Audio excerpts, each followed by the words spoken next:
Hello दोस्तों, आज सुबह से जब से मार्केट ओपन हुआ है, अडानी के जितने भी शेयर है सब में रैली देखने को मिली है। सब जो है वो अपर सर्किट छूने को चाह रहे हैं। सब लगभग 5 या 6% के अपना ग्रोथ दिखा रहे हैं। तो चलिए देखते हैं कि इसके पीछे रीजन क्या है और मार्केट खुलते ही ये इतना ज्यादा रैली क्यों दिखा रहे हैं।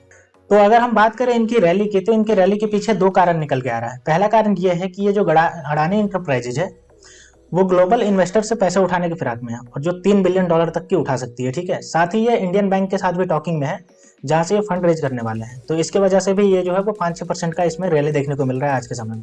अगर हम आज के इंट्राडे की ही बात कर लेते हैं, अभी जब से मार्केट ओपन हुआ है, तो 5% का आपको जो वो है वो रैली देखने को मिला है अडानी इंटरप्राइजेज में, जो कि 3050 रुपये पे अभी ट्रेड कर रहा है नेशनल स्टॉक एक्सचेंज पे। ठीक है, ये जो हुआ है वो कैंटर फिtzgerald एक ये ब्रोकरेज फर्म है जो मतलब इन्वेस्टमेंट करती है, उसने कॉल साइन दिया, यानी कि इसमें इन्वेस्टमेंट करने का सोचा है लॉन्ग टर्म के लिए, जिसकी वजह से ये तेजी देखने को मिल रही है।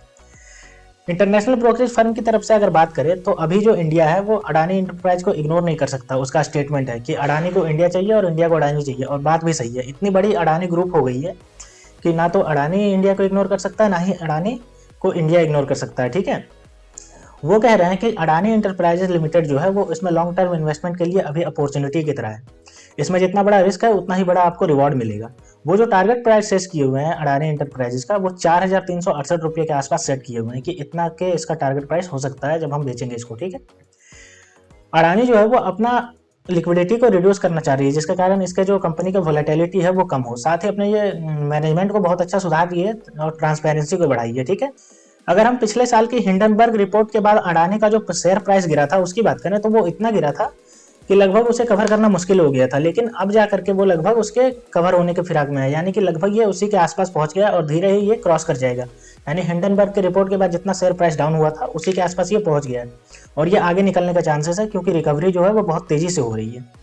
अगर हम अडानी एनर्जी सॉल्यूशन की बात कर लेते हैं, तो ये भी 5% का जो है वो कंपनी ने जंप लगाया है शेयर प्राइस में आज के दिन। ठीक है, और ये जो हुआ है वो अडानी का जो सब्सिडरी है Adani energy solution step 12 limited, उसकी वजह से हुआ है। उसने अनाउंस किया है कि हम जो है वो ये एक सब्सिडरी बनाएंगे, जिसकी वजह से इसमें तेजी देखने को मिल रही है।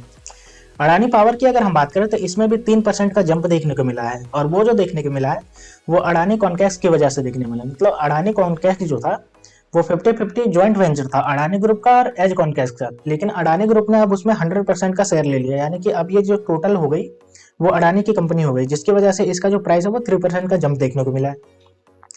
अडानी पोर्ट की बात कर लेते हैं। अब अडानी पोर्ट है वो भी सुबह से 4% अपना ग्रोथ दिखा चुका है, यानी 4% की तेजी इसमें देखने को मिली है। कंपनी का जो Q3 रिजल्ट है वो 1 फरवरी को जारी होगा, जिसकी वजह से एंटिसिपेट किया जा रहा है कि ये भी बहुत अच्छा परफॉर्म करेगी, और जिसकी वजह से अडानी के शेयर प्राइस में इसमें ग्रोथ देखने को मिल रहा है। Adani green energy, Adani total energy और अडानी विलमेर की अगर बात करें, तो ये भी लगभग 3% के आसपास से जंप हुए हैं। ठीक है, सुबह से। तो ये ओवरऑल अगर देखा जाए तो अडानी के सारे शेयर प्राइस में बहुत ज़्यादा तेजी देखने को मिली है सुबह से, क्योंकि इसमें जो $3 बिलियन का जो इन्वेस्टमेंट की बात की जा रही है, जिसकी वजह से मार्केट इसका बूम देखने को मिल रहा है। अगर हम अडानी के दूसरे फर्म की बात करें, चाहे वो एसीसी ग्रुप हो, चाहे अंबुजा सीमेंट हो, चाहे एनडीटीवी, ये भी लगभग 2% के जो है वो ग्रोथ पे देखने को मिल रहे हैं, यानी कि इनमें भी 2% की तेजी देखने को मिल रही है। तो देखते हैं दोस्तों आने वाले टाइम में अडानी का जो जितने भी शेयर प्राइस है जो हिंडनबर्ग रिपोर्ट आने के बाद गिरे थे, वो हिंडनबर्ग रिपोर्ट को क्रॉस करने में कितना टाइम लेते हैं। तो दोस्तों ऐसे ही वीडियो देखने के लिए आप मेरे चैनल को सब्सक्राइब कर लीजिए। तो मिलते हैं दोस्तों नेक्स्ट वीडियो में, तब तक के लिए स्टे ट्यून्ड। Thank you.